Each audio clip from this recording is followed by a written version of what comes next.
Welcome to Karen's HOA Nightmares. Get ready for the most outrageous, shocking, and downright hilarious tales from the world of homeowners associations. In today's story, Rick Martin, an expert in HOA corruption, returns to his family's Texas ranch for a break, only to be met with harassment from Gina Jackson, the local HOA president.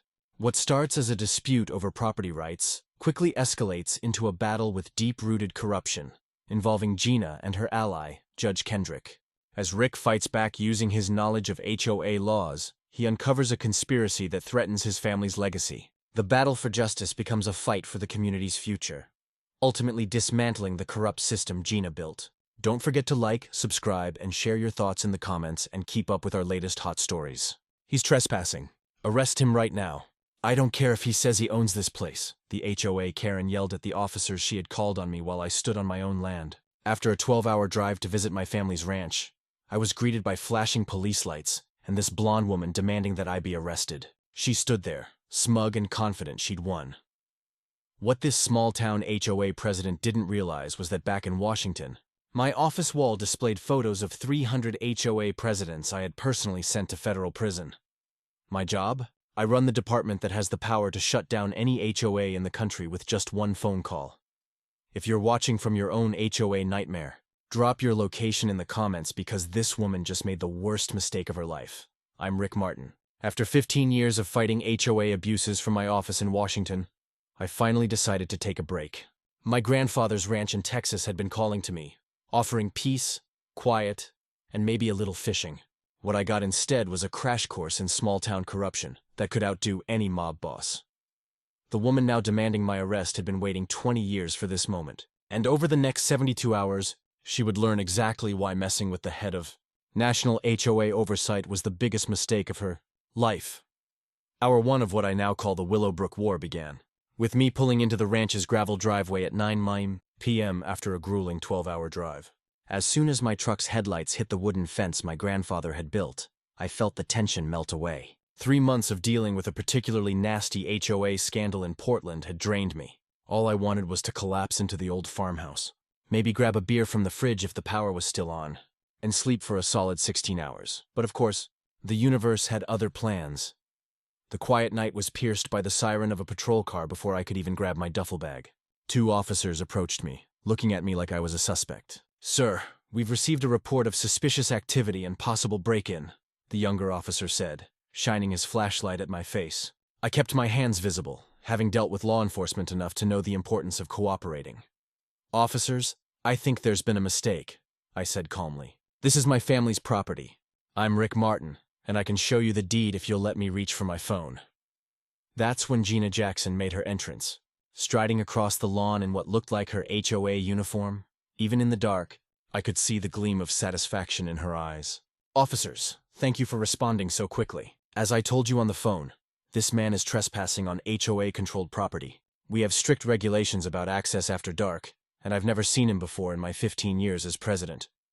She turned to me, her smile the type you'd expect from a snake about to strike. "I'm sure you understand. We have to protect our community from strangers." The older officer, whose name tag read Rodriguez, shifted uncomfortably. "Ma'am, he says this is his property. Sir, do you have proof of ownership?" I calmly pulled out my phone, showing the digital copies of the deed I always kept on hand. When you spend your career untangling property disputes, you learn to keep documentation ready. Officer Rodriguez, you'll see here that the Martin family has owned this land since 1947. My grandfather, William Martin, bought it after returning from the war. Rodriguez examined the papers, his expression changing from suspicion to relief. "This all looks in order, Mr. Martin. I apologize for the confusion." He turned to Gina, whose smile had turned rigid. "Ma'am, this gentleman has every right to be here. This property isn't part of your HOA jurisdiction." But Gina wasn't backing down. She stepped closer, the scent of expensive perfume mixed with a barely contained fury. "Officer, I think you should know there have been questions about the validity of the Martin property claims. Just last month, we discovered discrepancies in the boundary surveys. Maybe Mr. Martin doesn't realize he's actually on HOA land?" Rodriguez looked between us, clearly wishing he were anywhere else. "Ma'am, that's a civil matter. Without a court order or clear evidence of criminal trespassing, we can't take action." He tipped his hat to me. "Welcome home, Mr. Martin. Have a good evening." As the patrol cars pulled away, leaving Gina and me in the darkness, She moved closer, her friendly demeanor now completely gone. 20 years ago your father ruined my life, she hissed, her voice low enough for only me to hear. My family was going to build a resort here, turn this worthless land into something special. But your father stopped us, rallied the county commissioners, and destroyed everything. My father lost his business, his reputation, and his will to live. She stepped back, her fake smile returning. Now it's your turn, Mr. Martin. You have 72 hours to reconsider your presence here. After that, well, HOA regulations are very thorough. As she walked away, her heels clicking like a countdown, I finally understood why my grandfather had warned me about her in his last letter. This wasn't just about property lines or HOA overreach. This was personal, and it was about to get very messy. I pulled out my phone and made a note. Day 1, Gina Jackson just declared war. She has no idea what she started. Because if there's one thing I've learned in my career, it's that HOA presidents drunk on power always make the same mistake. They assume their target is just another helpless homeowner. They never expect someone who knows their playbook better than they do. Day 2 arrived with what I can only describe as a violation avalanche. At 7 a.m., I shuffled to the front door in my grandfather's old robe, coffee in hand, to find my porch covered in orange notices. 47 violations to be exact. I counted them twice, half in disbelief, and half because I needed caffeine to process it. One of the violations made me laugh out loud. Visible coffee mug on porch violates outdoor beverage container guidelines. Fine. $300. I gathered up the notices, each one signed with Gina's elaborate signature and time-stamped throughout the night. The woman had spent hours creeping around my property with a measuring tape and a grudge. But the last envelope was different. It was handwritten on personal stationery and simply read, Rick. Inside, Gina's cursive was sharp as ever. Mr. Martin, I trust you've received our welcome package. Willowbrook Ranch HOA takes property standards very seriously. Your grandfather may have been exempt from our oversight due to legal technicalities, but those protections died with him. You have 70 hours to consider selling. I have buyers ready to pay above market value. Don't make this harder than necessary. M. Weber. Under her initials, she added a postscript that made my blood run cold. P.S. Judge Kendrick sends his regards. I recognize the name from my files in Washington. He had been flagged in several HOA corruption cases, always managing to stay just clean enough to avoid real investigation. If Gina had him in her pocket, this was bigger than just a personal vendetta. It was systemic corruption. I was still processing this when Linda Thompson appeared at my fence, looking nervous as she waved me over. Mr. Martin, I'm Linda from next door. I saw the violation notices and had to warn you. She handed me a thick folder with trembling hands. I've been documenting everything for 2 years. Gina isn't just vindictive. She's systematic. Look at this. Inside, there were copies of hundreds of violation notices, photos of damaged property, and a spreadsheet showing a clear pattern of harassment. She targets anyone who opposes her, drives them out with fines and legal fees. Tom Bradley lost his house over a bird feeder. A bird feeder. He'd lived here for 30 years. Linda's voice dropped to a whisper. And it's not just the fines. Things happen. Pets go missing. Gardens die overnight. Cars get vandalized. But there's never any proof. I thanked Linda and spent the next few hours reviewing her documentation, while my phone buzzed with angry messages from my boss in Washington. Apparently, Gina had already filed a complaint with my department, claiming I was using my position to intimidate a local HOA. The irony was beautiful. I had come to take a vacation, and she had forced me to investigate her. Mr. Martin, I understand you're upset, but without evidence linking this to a specific person, it's vandalism by an unknown person. Deputy Chin explained, clearly uncomfortable. I can file our report for your insurance. I nodded, not trusting myself to speak yet. The rose had been my grandmother's pride, cultivated from cuttings her mother brought from Ireland. Gina had done her homework, known exactly where to strike for maximum emotional damage. What she didn't know was that I had installed security cameras 3 hours after her threat. High definition, night vision enabled, and uploading directly to a cloud server. Back inside, I pulled up the footage on my laptop, my hands shaking slightly with suppressed rage. There it was. Clear as day at 3:17 a.m. Robert Jackson, Gina's husband, skulking across my property with a spray tank. But the audio was what sealed it. Gina's voice tinny through his phone speaker. Remember just the old roses. And Robert, make sure you're wearing the shoes I left out. They're 2 sizes bigger than yours. The calculation of it, the premeditation made my stomach turn. This wasn't just HOA harassment anymore. This was targeted psychological warfare. He made copies of everything, then sat in my grandfather's old leather chair to think. The familiar smell of pipe tobacco and wood polish helped center me as I considered my options. I could take this to the police, but Deputy Chen had already shown me how that would go.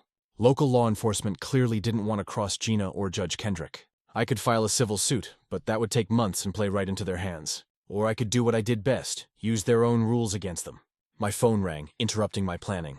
It was Elena Martinez, a lawyer I'd worked with on several cases. "Rick, I got your message. Please tell me you're not taking on a local HOA during your vacation." Her voice carried the fond exasperation of someone who'd seen me tilted windmills before. "Elena, they poisoned my grandmother's roses." This just became personal. I could hear her sigh through the phone. "All right, send me everything. But Rick, be careful. Small-town politics can be nastier than anything we deal with at the federal level. These people protect their own." I spent the next hour uploading documents to Elena, while trying to ignore the gaping hole in the garden visible from the window. That's when Dorothy Kim appeared at my back door carrying a covered casserole dish hand wearing an expression of determined sympathy. "Mr. Martin, I brought you some lunch. Figured you might not feel like cooking after," well, she gestured toward the murdered roses. "Gina's getting bolder. Usually she waits at least a week before the major attack." I invited her in, grateful for both the food and the company. Dorothy had lived in Willowbrook Ranch for 30 years, predating Gina's regime by a decade. "Your grandmother and I used to trade rose cutings," she said, settling into the kitchen chair like she belonged there. "She gave me starts from those Irish beauties. They're thriving in my greenhouse if you'd like some back." The kindness of it nearly broke me. "Thank you, Dorothy. That means more than you know." She patted my hand with her weathered one.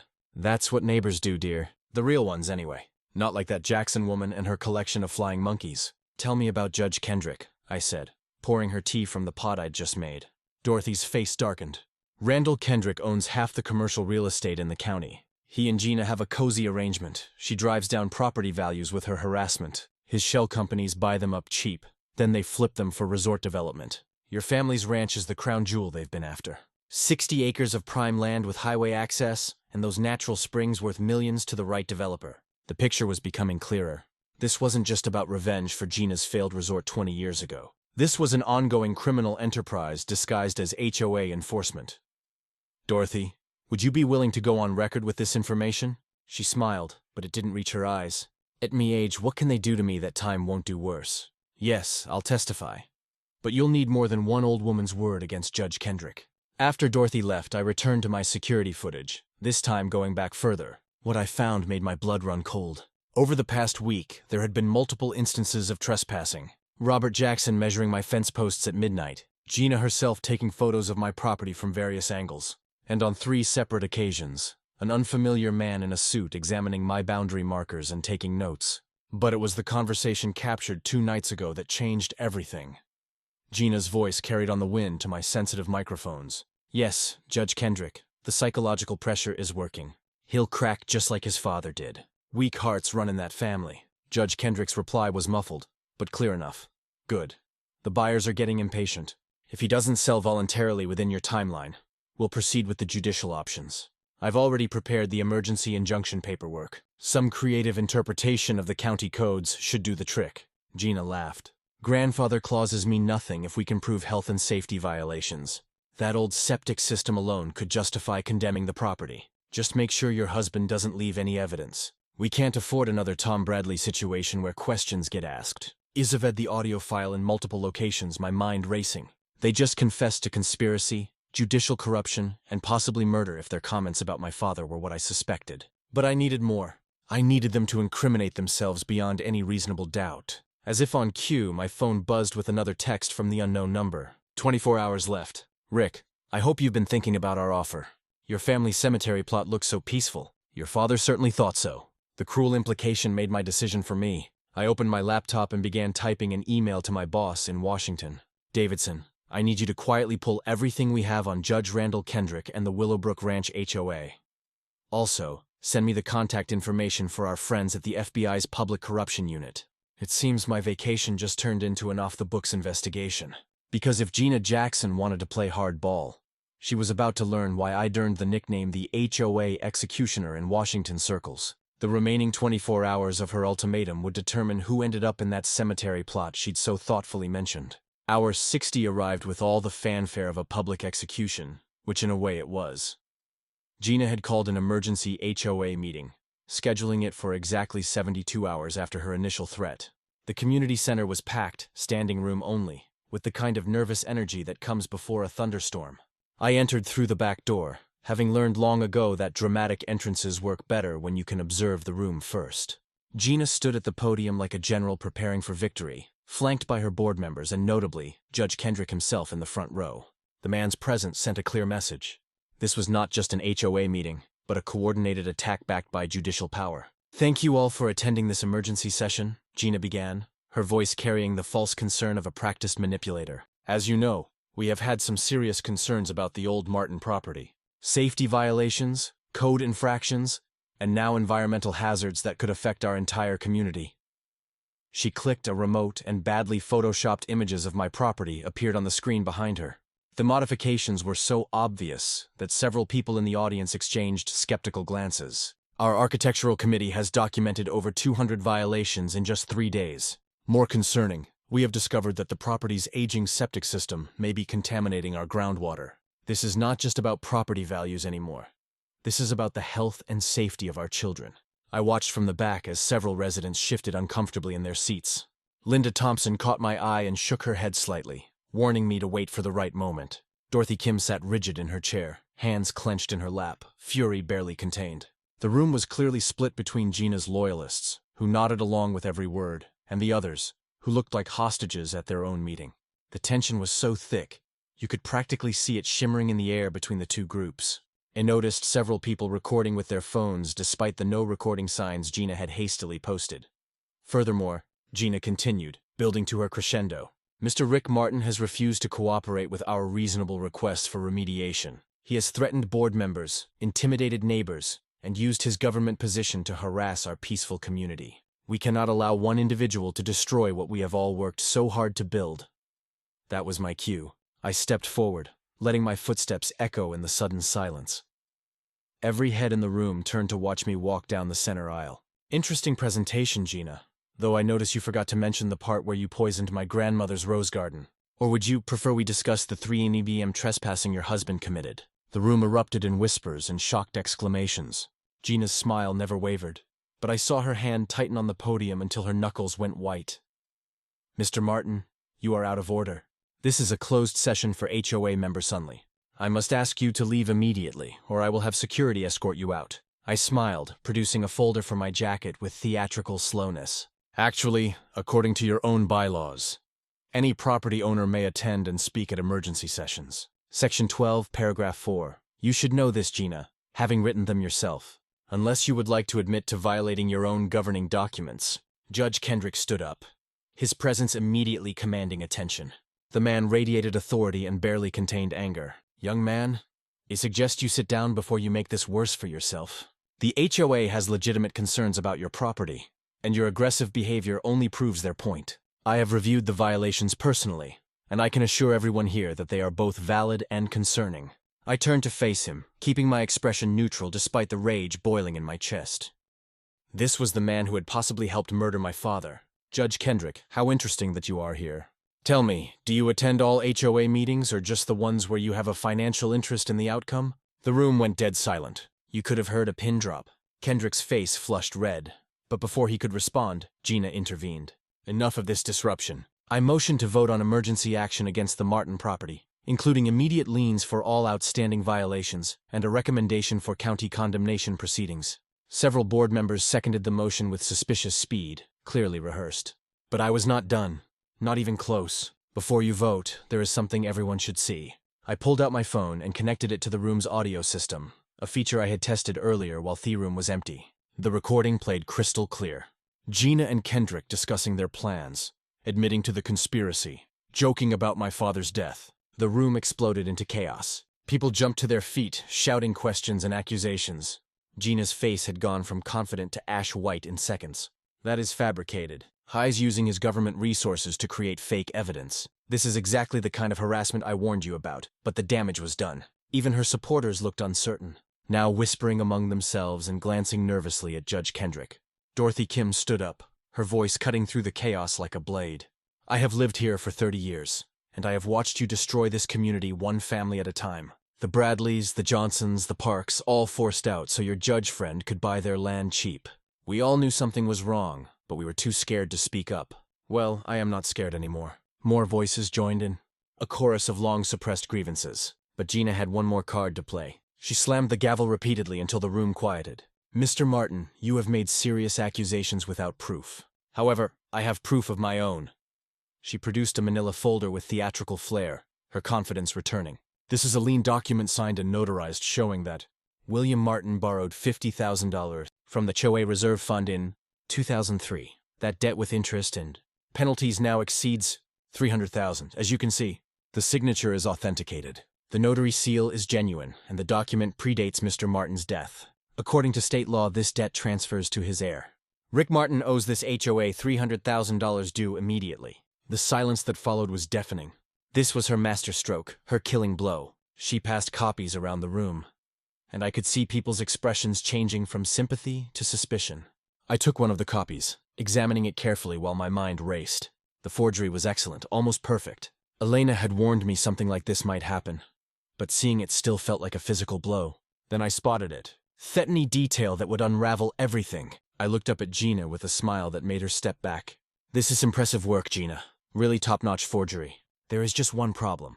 My father was deployed to Afghanistan from January 2003 to March 2004. Kind of hard to sign HOA documents from Kandahar. But here is the real kicker. Elna, would you please come in now? Elena Martinez entered with 2 FBI agents, and the color drained from Gina's face completely. The notary whose seal you used, she was not licensed until 2005. The paper you used, it contains whitening agents that were not manufactured until 2007.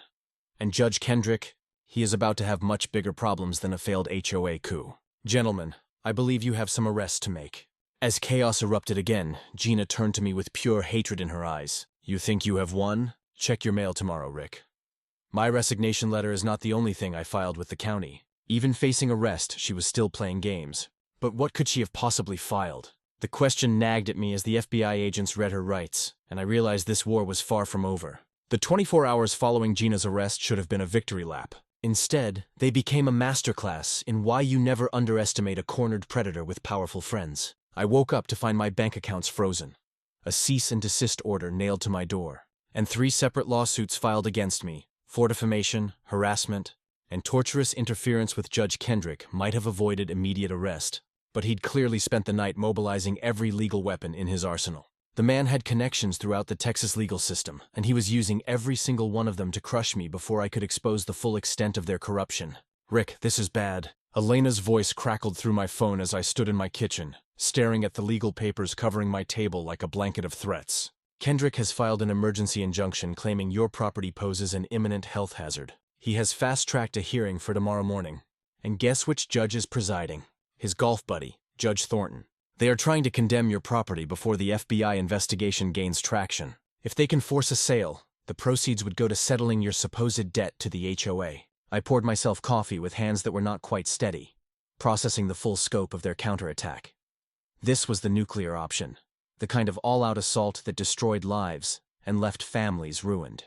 But Kendrick had made a critical error in his rage and desperation. He had assumed I was just another government bureaucrat who would fold under pressure. He did not know about the war chest of favors I had accumulated over 15 years, or the very specific phone call I was about to make. Elena, I need you to file for an emergency change of venue. Federal court, not state. We are invoking diversity jurisdiction and claiming this is part of an ongoing federal investigation. Also, call Davidson. Tell him it is time to activate the nuclear option.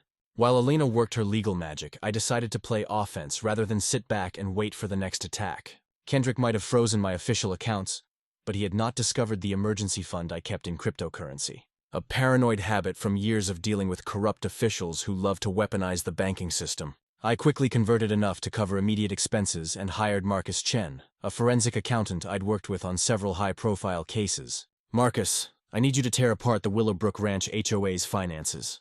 Every transaction, every deposit, every sketchy journal entry for the past 5 years. Start with the periods right before each foreclosure. Marcus was the kind of accountant who treated financial fraud like a personal insult to mathematics itself. Send me the logging credentials and give me 6 hours. If there is dirt, I will find it. While Marcus worked his numerical magic, I drove to the county courthouse, not to fight the injunction, but to do something far more dangerous. Pull public records. Every property transaction, every lien filed, every foreclosure in Willowbrook Ranch for the past decade. The nervous clerk, Timothy, clearly recognized me from whatever gossip was already spreading through Thesmall town. "Sir, I have been instructed that certain records are sealed pending investigation," he stammered, sweat beading on his forehead. I smiled, channeling years of dealing with obstructive bureaucrats. "Timothy, are you familiar with the Texas Public Information Act?" "Because unless there is a specific court order sealing these records, you are required to provide them." "Would you like me to call the State Attorney General's office to clarify?" The records painted a damning picture that made my stomach turn. Over 10 years, 23 properties had been foreclosed on for HOA violations. Every single one had been purchased by companies traceable to Kendrick. The pattern was so obvious, it was insulting to anyone with basic math skills. But patterns were not proof, and I needed something concrete. That is when Providence intervened in the form of Robert Jackson sitting in his car in the courthouse parking lot, looking like a man whose world had imploded. I approached carefully, noting his red eyes and shaking hands. This could be a trap, but instinct told me otherwise. "Robert, I am sorry about how this played out. I know you were just following Gina's orders," I said gently. He laughed bitterly, the sound carrying 20 years of resentment. "Following orders? That is what I have been doing for 20 years. Do you know what it is like living with someone who sees everyone as either a tool or an obstacle?" The dam broke and the words poured out in a torrent. I have recordings, years of them. Started doing it to protect myself when she began threatening to destroy me if I ever left. She liked to brag about Hersheim's when she had been drinking. Kendrick, the foreclosures, everything. He pulled out a flash drive, his hand trembling as he handed it to me. "There is something else about your father. The stress did not kill him, Rick. Gina had been poisoning him. Small doses of digitalis in his coffee whenever he visited the community center. She called it her heart attack special. Said it was untraceable after the fact. The world tilted on its axis." I gripped the car door to steady myself. Rage and grief warring in my chest. My father had been murdered and his killer had been gloating about it for years.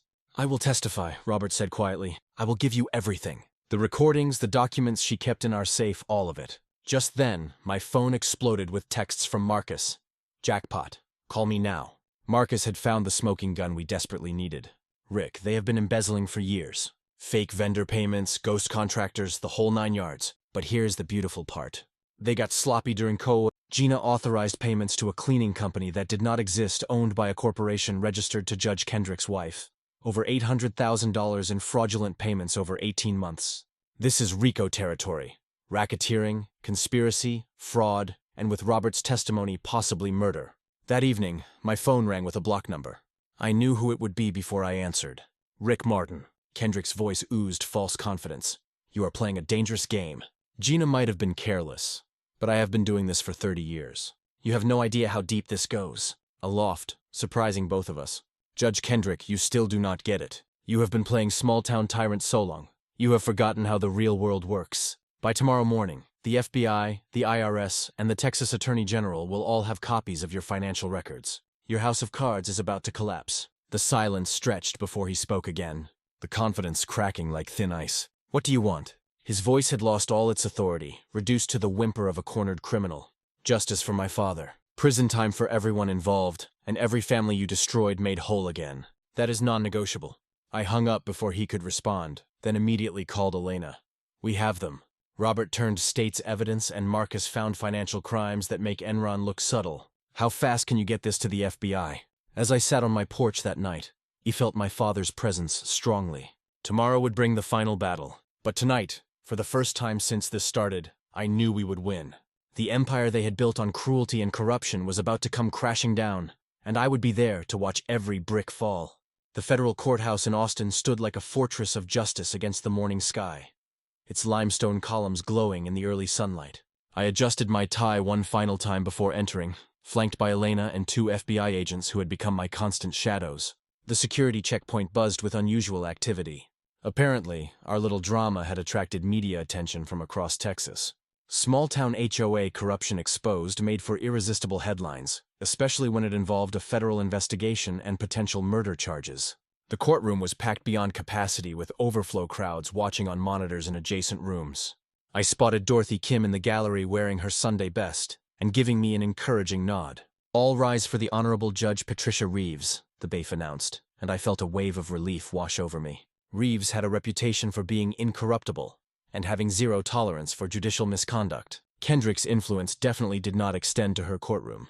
As we took our seats, I noticed Gina being led in through a side door, orange jumpsuit replacing her HOA power suits. She looked smaller somehow, diminished without her carefully constructed authority. Her eyes found mine across the room, and for a moment I saw not the tyrant who had terrorized a community, but a bitter woman consumed by generational hatred. The transformation was striking and somehow deeply satisfying. Elena rose to present our case, her voice clear and confident as steel. Your Honor, what began as a simple property dispute has revealed a complex web of corruption extending through multiple levels of local government. We have evidence of embezzlement, racketeering, judicial corruption, and potentially murder. The defendants used the Willowbrook Ranch HOA as a criminal enterprise to illegally seize property and enrich themselves at the expense of law-abiding citizens. She clicked a remote and the courtroom screens filled with damning financial records. Over the past decade, the HOA collected over $3 million in fines and fees, of which approximately 40% cannot be accounted for through legitimate expenses. This money was systematically diverted to shell companies owned by Judge Kendrick and his associates. The prosecution then played Robert Jackson recordings, his late-night confessions echoing through the silent courtroom. Gina's voice, slurred with wine and cruelty, described poisoning my father with clinical detachment. The digitalis is perfect because it mimics natural heart failure. A little in his coffee each week, and eventually the heart just gives up. No autopsy, no questions, just another old man with a bad ticker, just like we plan. Several people in the gallery gasped audibly. I forced myself to remain stone-faced, even as my hands clenched into fists under the table. This was the first time I had heard the full recording, and the casual evil of it was staggering. Then came my moment on the stand. The prosecution calls Rick Martin. I walked to the witness box with measured steps, raising my right hand for the oath while maintaining eye contact with Gina. This was it, the moment I had been preparing for since discovering the truth. Mr. Martin, the prosecutor began, please tell the court about your professional background and why you are uniquely qualified to assess this situation. This was the reveal I had been saving, the ace up my sleeve that would recontextualize everything. I serve as the executive director of the National HOA Oversight Division, a federal agency created to investigate and prosecute HOA crimes across all 50 states. In my 15-year career, I have successfully prosecuted over 200 cases of HOA corruption. The ripple of shock through Kendrick's legal team was deeply satisfying. They had assumed I was some mid-level bureaucrat, not the person who literally wrote the book on HOA corruption. Gina's face had gone from pale to ghostly white. In your professional opinion, Mr. Martin, how does the Willowbrook Ranch situation compare to other cases you have investigated? The prosecutor continued. I leaned forward slightly, making sure my voice carried to every corner of the room. This is one of the most egregious cases I have encountered. The systematic nature of the corruption, the involvement of judicial officials, and the use of violence and intimidation tactics put this in the top tier of criminal HOA enterprises. Gina Jackson did not just run a corrupt HOA. She ran a criminal organization. The cross-examination was brutal, but predictable. Kendrick's lead attorney, a shark named Peyton, tried every trick in the book. Mr. Martin, is it not true that you used your government position to target my clients out of personal vendetta? He asked, his voice dripping with false concern. No, sir. I was on vacation when your clients targeted me. I did not use any government resources until after they committed multiple crimes, including destruction of property and attempted fraud. Every action I took was in response to their criminal behavior, not the other way around. Peyton tried several more angles, but each one fell flat against the mountain of evidence. The real victory came when Judge Kendrick himself was brought in, having been arrested that morning on federal corruption charges. Seeing him in handcuffs, stripped of his judicial robes and authority, was more satisfying than I had imagined. The man who had terrorized an entire community with his corrupt influence was finally facing justice, but it was Gina's final statement that provided the most dramatic moment. Given a chance to speak before sentencing, she stood and faced me directly. You destroyed everything, she hissed, her composure finally cracking completely. Just like your father destroyed my family's dreams, but at least I got to watch him die slowly, knowing I was the one who did it. The confession made in open court sealed her fate completely. Judge Reeves's voice was grave as she delivered her ruling. I've presided over many cases in my career, but rarely have I seen such calculated cruelty. The evidence shows a conspiracy that perverted the justice system itself. While the jury will determine guilt on the criminal charges, I am issuing immediate rulings on the civil matters. All HOA liens and violations issued during Gina Jackson's tenure are hereby vacated. All properties seized through HOA foreclosure proceedings must be returned to their original owners or their heir, with compensation for lost equity. This court will not allow the fruits of such corruption to stand. The courtroom erupted in cheers and sobs of relief. Families who had lost everything were getting their homes back. But I kept my eyes on Gina as the weight of her defeat finally hit her. The empire she had built on cruelty and corruption had collapsed in a single morning. As court officers prepared to lead her away, she turned to me one last time. "This is not over," she whispered. But the threat felt empty now. Then my phone buzzed with a text from an unknown number. "Mr. Martin, my name is Patricia Jackson, show president from Colorado. We have a situation." Gina Chen was my mentor. The war for Willowbrook Ranch might be over, but apparently the corruption ran deeper than anyone had imagined. Should I help, or was this another trap? One thing was certain.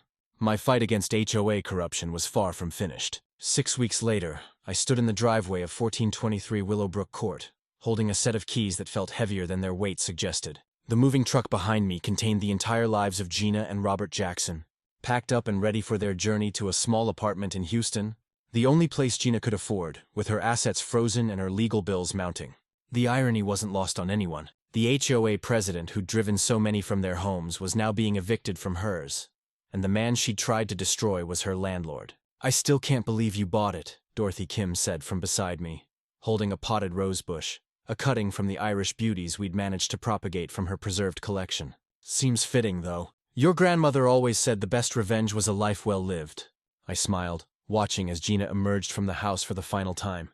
Prison had aged her a decade in just 6 weeks. The preliminary hearings had not gone well, and her lawyer had advised, preparing for a lengthy sentence. She walked past without acknowledging me, but Robert stopped, looking healthier than I'd seen him since this all began. "Thank you," he said quietly, "for letting me testify, for helping me get immunity. I know I don't deserve forgiveness, but I'm trying to make things right." He'd already begun working with the FBI to unravel other HOA corruption schemes, his insider knowledge proving invaluable. "Everyone deserves a second chance, Robert. Use yours well." As their car pulled away, followed by the moving truck, neighbors began emerging from houses like survivors after a storm. The transformation in Willowbrook Ranch over the past 6 weeks had been remarkable. Without Gina's iron fists, the community had flourished. Garden gnomes appeared in yards, children's chalk art decorated driveways, and Tom Bradley had installed not 1, but 3 bird feeders in defiant celebration. "So, what are you going to do with the house?" Linda Thompson asked, joining our growing gathering. I looked at the perfectly manicured structure that had been Gina's fortress of control. "I'm thinking of turning it into a community center, a place for legal clinics, HOA education workshops, maybe a library of resources for homeowners dealing with board abuse. What do you all think?" The enthusiastic response answered my question. Within minutes, people were volunteering to help with renovations, suggesting programs, and sharing ideas for making it a true community resource. That evening, I hosted a barbecue in my grandmother's restored garden. The new rose bushes were small but healthy, planted in soil that had been professionally remediated and blessed by Dorothy in what she called an exorcism of negativity. The entire neighborhood showed up, bringing dishes and stories and laughter that hadn't been heard in Willowbrook Ranch for years. Judge Kendrick's corruption trial was set to begin next month with dozens of additional charges added as the investigation expanded. His network of corrupt judges and developers was unraveling across 3 states. All thanks to evidence uncovered in our little Texas drama. As the sun set and the gathering continued under string lights, Elena pulled me aside. "The Attorney General called. They want to expand your department, give your sources to go after these corruption networks nationally. Interested?" I looked around at my neighbors, my friends, laughing and sharing food in a community reborn. "Can I work remotely? I've got a ranch to run and a community center to establish." She laughed. "I think that can be arranged. Besides, something tells me Willowbrook Ranch is going to become a model for HOA reform. Ground zero for the revolution, so to speak." Later that night, I stood alone in what would soon be the Gina Jackson Community Resource Center, holding a photo of my father I'd found while cleaning out the house. He was young, idealistic, standing in front of the very building where he'd fought against corruption decades ago. "We got them, Dad," I whispered to the photo. "We got them all." My phone buzzed with a text from an unknown number. For a moment, my heart raced with old reflexes, but when I opened it, I had to laugh. It was from Patricia Jackson, no relation to Gina, the HOA president from Colorado, who'd reached out weeks ago. "Mr. Martin, our board voted unanimously to implement your transparency reforms. Also, we're naming our new community garden after your father, though you probably have enough gardens now. Is it true you bought your enemy's house? That's absolutely savage. We stand a petty king. I saved the number, already planning my next visit to Colorado, because Dorothy had been right about the best revenge being a life well lived. But she'd left out the part where that life could also include turning your enemy's stronghold into a beacon of hope for others. As I locked up the house and headed back to the ranch, I could almost hear my grandmother laughing. The boy who'd left to fight HOA corruption in Washington had come home to find it in his own backyard, and in defeating it, he'd found something more valuable than revenge. A community, a purpose, and a future built on justice rather than fear. The war was over. The healing had begun. And somewhere in federal prison, Gina Jackson was learning what it felt like to live under rules she couldn't bend, break, or weaponize. Now that was poetic justice worth savoring.